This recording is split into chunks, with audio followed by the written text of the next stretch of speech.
Oh my God, Tokyo is called the safest city in the world. But many women here still have to plan their escape route every time they step onto a train or walk through a nightlife district. Watch until the end, because the scariest thing about Tokyo is not the neon lights or the late-night alleys, but the way this city quietly turns loneliness, pressure, and even human disappearance into a normal part of everyday life.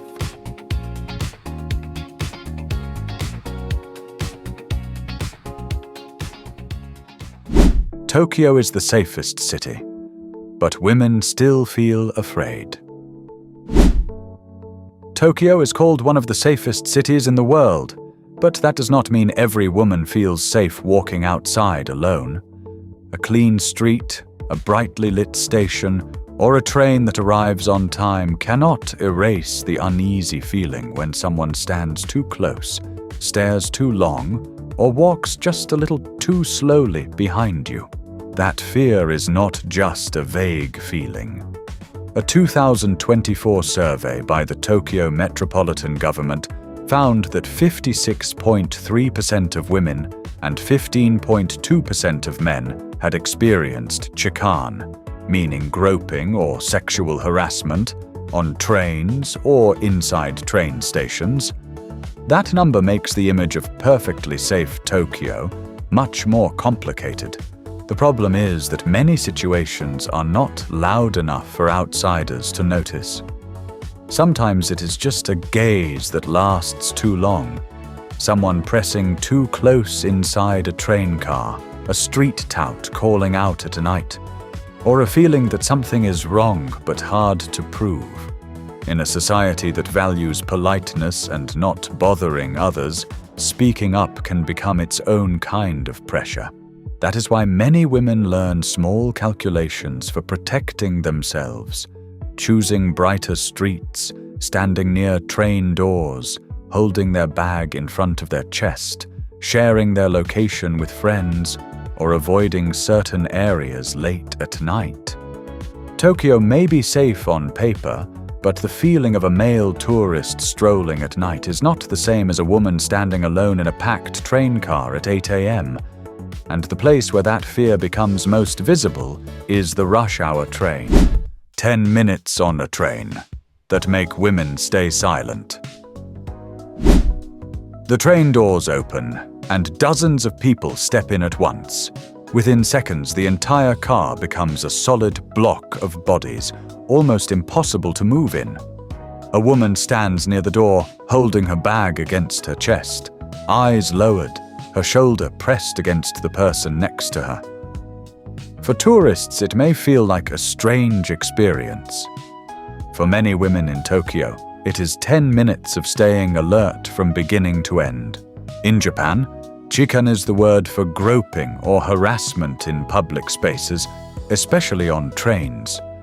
A survey of people aged 16 to 29 found that among those who had been victims, 62.8% of incidents happened on trains, and 7.2% happened inside train stations. That means around 70% of cases were concentrated on trains and in stations. Even more striking, around 80% of victims did not report it to the police or railway companies. Silence on Tokyo trains has two sides. On one hand, it is public etiquette. Do not speak loudly, do not make noise, do not bother other people. But on the other hand, that same silence makes uncomfortable situations harder to break. If a woman speaks up inside a packed train car, she is not only facing the harasser, but also the eyes of everyone around her. That is why women-only cars have become a practical solution on many lines during rush hour. But it also raises a difficult question. In a train system that runs almost to the minute, why do the people most at risk still have to change the way they travel just to feel safer? 10 minutes on a train may sound short, but for someone watching every movement around her, those 10 minutes can feel like a test of endurance. Kabukicho, neon paradise or a trap? Kabukicho is so bright that you can forget light can also be used to hide things. When night falls, this district in Shinjuku glows with neon signs, bars, karaoke spots, clubs, and a non-stop flow of people. To tourists, it looks like Tokyo from a movie. Colorful, mysterious, and dangerously easy to get pulled into. But Kabukicho does not just sell entertainment. It sells feelings, curiosity, attention, and sometimes very expensive lessons for people who do not understand the rules. Some places are completely normal, but others have unclear prices, overly friendly invitations, vague services, and bills that only make sense when it is already too late. Part of Kabukicho's appeal comes from host and hostess culture. Their customers are not just buying drinks, they are buying a conversation, a look, a feeling of being cared for. The workers have to smile at the right moment, say the right words, listen in just the right way, and make customers feel special. Behind all that sparkle is a very exhausting form of emotional labor. Kabukicho is not paradise, but it is not exactly hell either. It is where Tokyo reveals its other side. By day, the city runs on order. By night, it sells intimacy under neon lights. The light here is beautiful, but because it is so beautiful, many people forget to look at the ground. And if you do not look carefully, you can cross a line before you even realize it. In Tokyo, you can disappear. In Tokyo, you do not need to run away from anyone to disappear. You just need to stay silent long enough. Step into a train station, blend into the crowd, pass hundreds of faces, and within seconds, no one remembers you were standing there. For tourists, that feeling can seem like freedom. For someone in crisis, it can feel terrifyingly cold. Tokyo has more than 14 million residents in the capital area, and the Greater Tokyo region is one of the most populated urban areas in the world. In a place like that, a person can slip out of social view very quickly. Lose a job, go through a family breakdown, fall into debt, burn out, change your phone number, move somewhere else, and your old life can slowly close behind you without making much noise. In Japan, not asking too deeply about someone's private life is considered polite.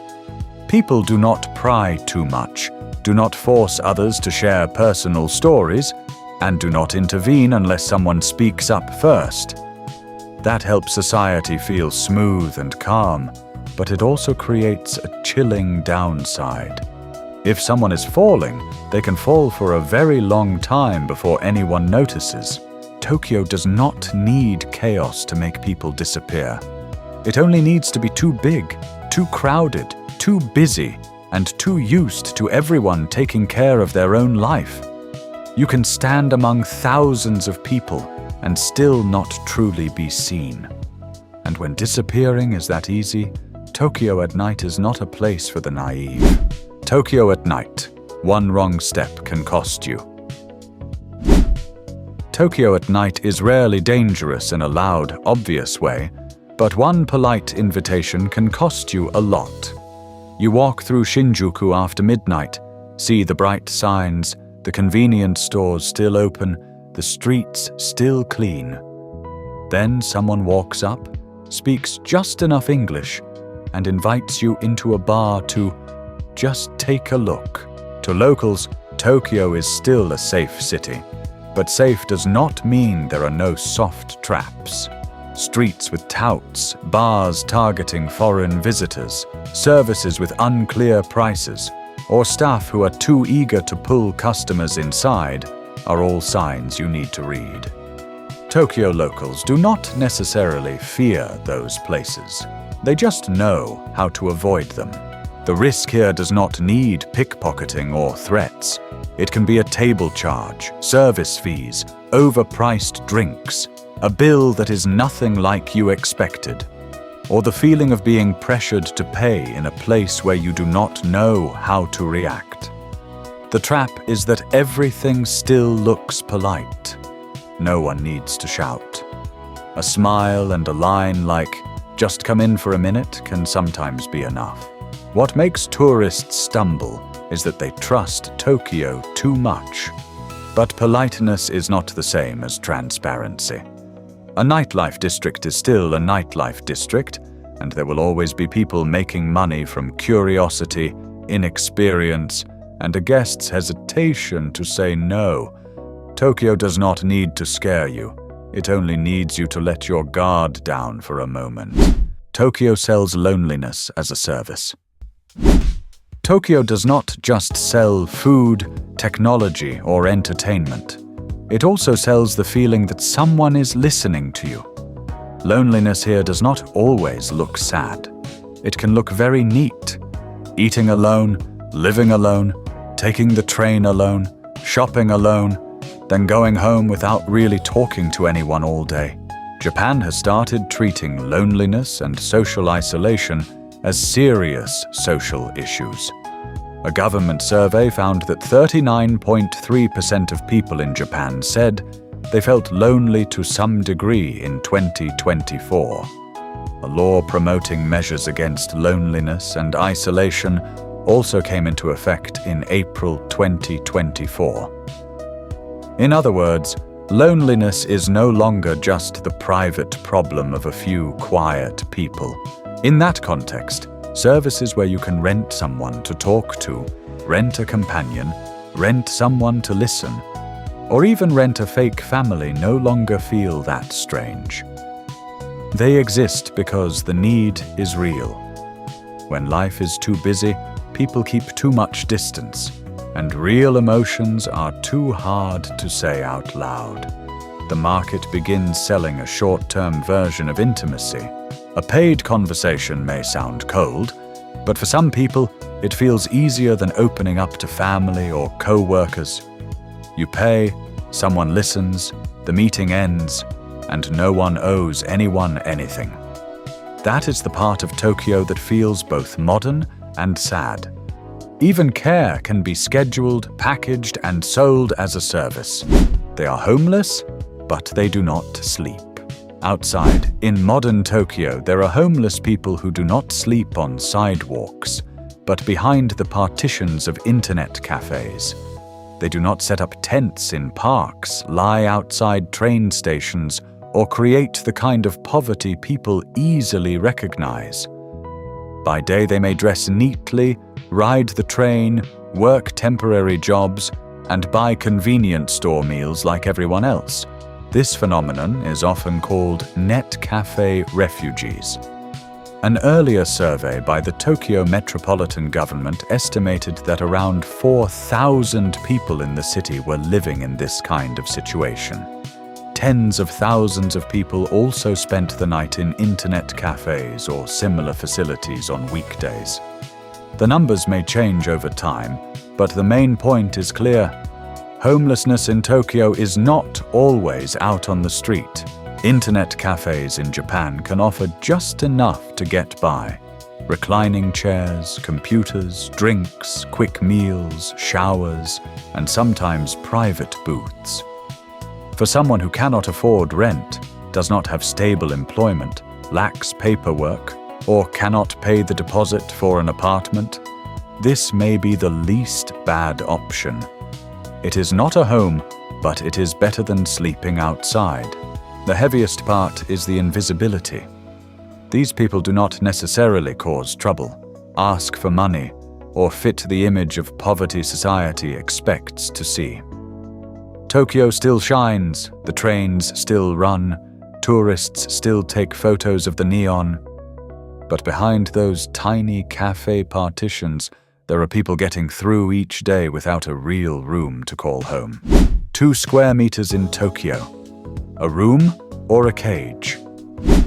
In Tokyo, some rooms are so small that living simply is no longer a lifestyle. It becomes a condition for survival.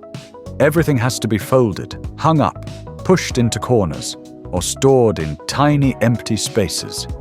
The bed can be a place to sleep, sit, work, and store things. The desk has to fold away. The closet may fit only a few outfits. Tokyo is an expensive megacity where living space is always a hard problem. Some recent rental market data suggests that a studio in Tokyo's 23 central wards often costs around 70,000 to 80,000 yen per month, while more central areas can reach around 95,000 to 120,000 yen or higher. For young people or those with unstable incomes, rent can eat up a huge part of their earnings. Tokyo residents find many ways to adapt. They spend most of their time outside, working, riding trains, eating out, stopping by convenience stores, sitting in cafes, or using public services to make up for their cramped rooms. The room often becomes just a place to sleep. But after a long day, returning to a space that's small can make exhaustion feel even heavier. Leave just a few things out, and the whole room turns into pressure. Japan has always been good at designing small spaces, but modern Tokyo adds the pressure of the market. A tiny room may solve the rent problem, but if every part of daily life has to be folded away, hung up and squeezed into a corner, it is no longer just minimalism. It starts to feel less like a home and more like a survival puzzle.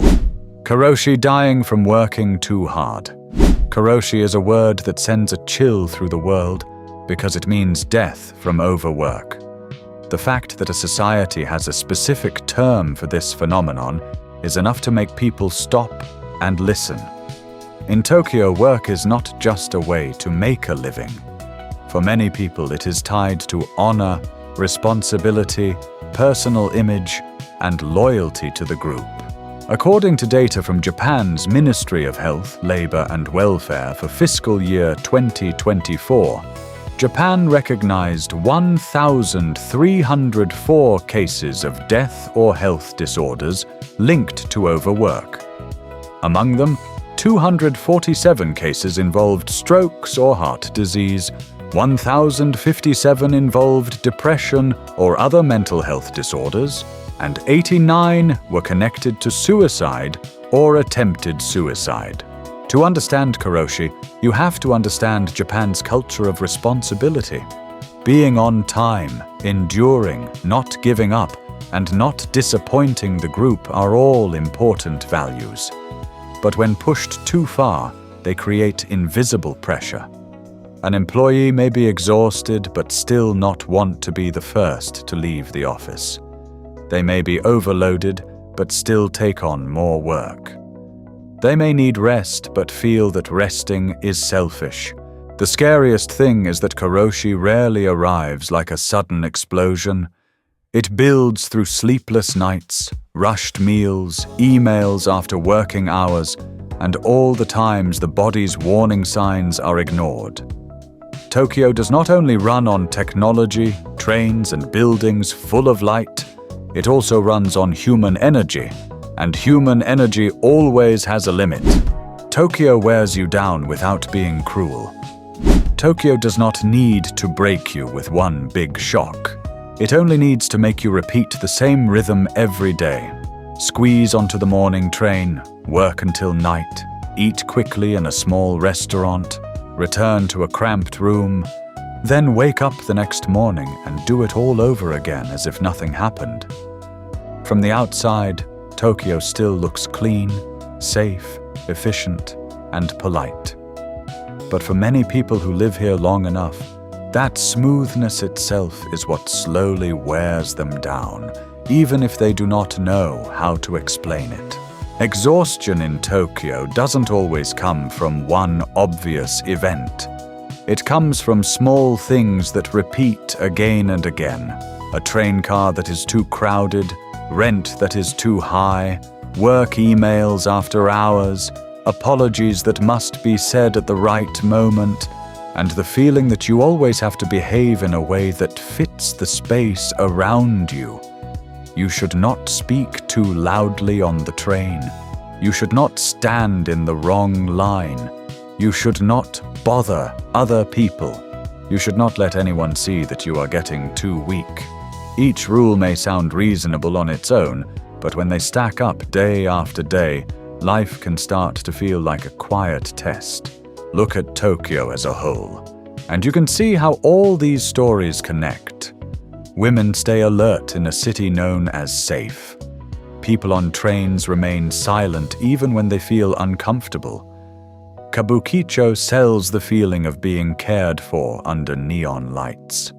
Some people disappear into the crowd without anyone noticing. Some pay just to be listened to. Some sleep in internet cafes because they do not have a real home. Some live in rooms as small as boxes. Some work until their bodies can no longer take it. Tokyo is not a bad city. It is just a city that is extremely good at keeping itself moving. The trains still arrive on time, the lights still shine, the streets stay clean, and convenience stores remain open all night. If you are healthy, have money, and understand the unspoken rules, Tokyo can be an incredible place. But if you are tired, lonely, short on money, or unable to keep up with its pace, the city will not stop and wait for you. It will simply keep moving, while you ask yourself how much longer you can keep walking with it. Tokyo is not just a city of punctual trains, glowing neon, and streets so clean they almost look unreal. Behind all that, it is also a place of quiet fears, loneliness, work pressure, and people trying to fit themselves into a system that may be too perfect. If you want to keep exploring the real sides of countries that few people talk about, hit like, subscribe to the channel, and tell us in the comments, what surprised you the most about Tokyo?